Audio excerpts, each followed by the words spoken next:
maintenant du fil à plomb. Pouvez-vous nous rappeler pourquoi le symbole du second surveillant est le fil à plomb? Alors le fil à plomb, je dois vous l'avouer, c'est mon symbole préféré. Alors, pourquoi c'est le symbole du second surveillant? Parce que quand un profane vient de recevoir la lumière, la première chose qu'on va lui demander, c'est pas d'apprendre tout ce qui existe sur la franc-maçonnerie, son histoire, ses symboles, ses codes, ça ne sert absolument à rien. On peut passer des années et des années à étudier la franc-maçonnerie, c'est un peu comme étudier les fonctions de l'eau, H2O, à quoi ça sert, où est-ce qu'on le retrouve, ça vous apprendra jamais à nager. Donc pour apprendre à nager, même si vous n'avez jamais fait de chimie, vous entrez dans l'eau, vous commencez à nager. Et bien quand on entre en franc-maçonnerie, la première chose que l'on doit apprendre, c'est apprendre à s'unifier et à se mettre en verticalité. Comme on dit, comme on le retrouve sur certaines planches, c'est la tête dans les étoiles et les pieds sur terre. Donc le maçon au premier degré, il travaille le silence pour s'unifier. Le fil à plomb symbolise ce principe d'unité parce que le plomb, au-delà de cette vocation chimique du plomb qui n'échappera pas à certains, le plomb ramène par la loi de la gravité à la terre parce que c'est dans la terre que se trouve la vérité. L'humus, la terre, l'humilité, c'est ce qui arrive quand on entre en loge. On commence à se baisser, porte basse, et on se rapproche de la terre. On n'est pas en train d'implorer un quelconque Dieu de répondre à toutes nos attentes. On se rappelle que la vérité est au fond du puits, c'est à l'intérieur, c'est en nous. Eh bien, ce fil à plomb nous ramène toujours à cette unité. Donc oui, c'est très très très important le fil à plomb. Verticalité. Dans le chapitre consacré à ces symboles, vous nous offrez le dessin d'un cube que vous utilisez pour démontrer le chemin maçonnique. Voulez-vous nous en parler? Alors oui, le cube, effectivement, dans l'ouvrage, le manuel de sauvetage pour apprentis maçons sans instructeur, je montre ce dessin des 3 degrés en fait. Le premier degré, j'en parlais tout à l'heure, le premier degré c'est la verticalité, le second degré c'est l'horizontalité et le troisième degré c'est le pliage qui permet l'élévation. Et là, on remonte les parties pour faire la vraie pierre cubique.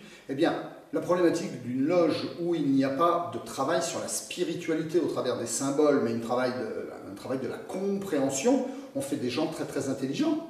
Ils savent plein de choses, ils récitent, on fait des animaux savants, mais on n'a pas travaillé sur l'unité, l'unification, la verticalité, et on va travailler beaucoup sur le second degré. Et là, la compétition, donc là, à celui qui en sait le plus, qu'est-ce que l'on fait là? On nourrit l'orgueil, on nourrit la compétition, on nourrit la dualité. Au lieu de travailler sur l'unité, on travaille sur la dualité. C'est précisément le chemin inverse de la franc-maçonnerie. La franc-maçonnerie n'est pas d'adhérer à quelque chose d'extérieur et de retrouver par l'adhésion inconditionnelle à une foi. C'est la recherche de la vérité par le doute pour aller vers son unité. Et ça ne peut se faire que dans le silence, ça ne peut se faire que dans la verticalité. Et c'est ce principe de cube que j'ai dessiné. Une image vaut 1000 mots, disait Napoléon. J'espère que ça aidera quelques-uns à comprendre ce principe, parce que je le répète à toutes les sauces, l'unité, l'unité, l'unité. Que se passe-t-il, selon vous, si le travail au premier degré n'est pas correctement fait en loge? Oui, effectivement, je viens d'en parler à l'instant, si le travail n'est pas fait sur la verticalité, c'est le second degré qui prend le relais. Ça veut dire qu'on est dans une loge où on n'a pas travaillé du tout sur son unité, la spiritualité n'existe pas, mais il existe une réelle fraternité. Tout le monde est très uni. Mais oui, tout le monde est très uni tant que tout le monde est d'accord. Donc lorsqu'on se retrouve dans une loge où on est 25, on est tous d'accord parce qu'on va tous trouver des sujets d'accord. Donc ça peut être une loge où on est tous d'accord parce qu'on est de droite, on est de gauche, on est adhérent supporter de l'OM ou du PSG. Pour d'autres, ça va nous réunir parce que tout le monde fait du médical, donc tout le monde s'y connaît, il y a des notions médicales. Et voilà, tout le monde se retrouve autour d'un point extérieur commun. Et on est tous d'accord. Le seul problème, c'est qu'à un moment donné, s'il y en a un qui émet un avis différent, donc il devient différent, Eh bien, loin de me léser, ta différence m'enrichit, mon frère. Hein. C'est écrit au rez-de-chaussée du Grand Orient de France, rue Cadet, et c'était une reprise de la phrase de Saint-Exupéry, du Petit Prince, enfin aménagée, parce que c'est pas tout à fait comme ça qu'il l'avait écrite. Eh bien, on se nourrit que des différences. Mais comment accepter la différence d'un frère ou d'une sœur si on n'est pas allé se centrer?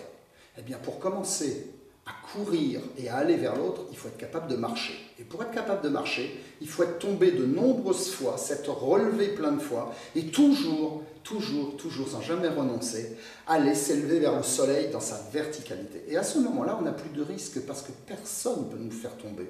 Nous savons où se trouve la terre, nous savons où se trouve le ciel, nous sommes entre le ciel et la terre, et l'autre nous nourrit et nous le nourrissons.